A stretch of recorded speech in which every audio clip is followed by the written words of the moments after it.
સાથે સમાચારો સામે આવી રહ્યા છે। અન્ય મેડિકલ સ્ટુડન્ટ નેટવર્કના વાઇસ ચેરમેને આખી ઘટનાને વખોડ્યાના। નીટ પરીક્ષા મુદ્દે આઈએમએના મેડિકલ સ્ટુડન્ટ નેટવર્કની પ્રતિક્રિયા સામે આવી છે, જેમાં મેડિકલ સ્ટુડન્ટ નેટવર્કના વાઇસ ચેરમેને સમગ્ર ઘટનાને વખોડી છે। નીટ જેવી પરીક્ષામાં ગેરરીતિ ખૂબ જ ગંભીર બાબત હોવાનું કેયુર પટેલે જણાવ્યું છે અને આવી પરિસ્થિતિ વિદ્યાર્થીઓ માટે માનસિક તણાવ ઊભો કરતી હોવાનું પણ તેઓએ જણાવ્યું। વિદ્યાર્થીઓની તૈયારી કારકિર્દી ઉપર તેની સીધી અસર પડે છે અને ફરી આવી ઘટના ન બને તે માટે કડક વ્યવસ્થા કરવાની માંગ પણ તેઓએ કરી। ચોક્કસ પ્રકારે સરકારની બેદરકારી છે। આના ઉપર સરકારે ત્વરિતમાં કડકમાં કડક કાર્યવાહી કરવી જોઈએ। આ રીતની ઘટનાઓ ભૂતકાળમાં બી થતી આવી છે।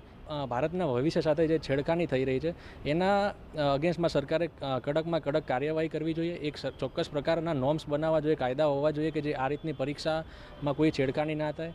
નીટ પીજી અને નીટ સુપર સ્પેશિયાલિટીની જે પરીક્ષાઓ કોમ્પ્યુટર બેઝ કરવામાં આવે છે એ રીતની આ નીટ યુજીની પરીક્ષા પણ જો કોમ્પ્યુટર બેઝ કરવામાં આવે તો આ રીતના પેપર લીક થવાના ચાન્સીસ ખૂબ ઓછા થઈ જતા હોય છે।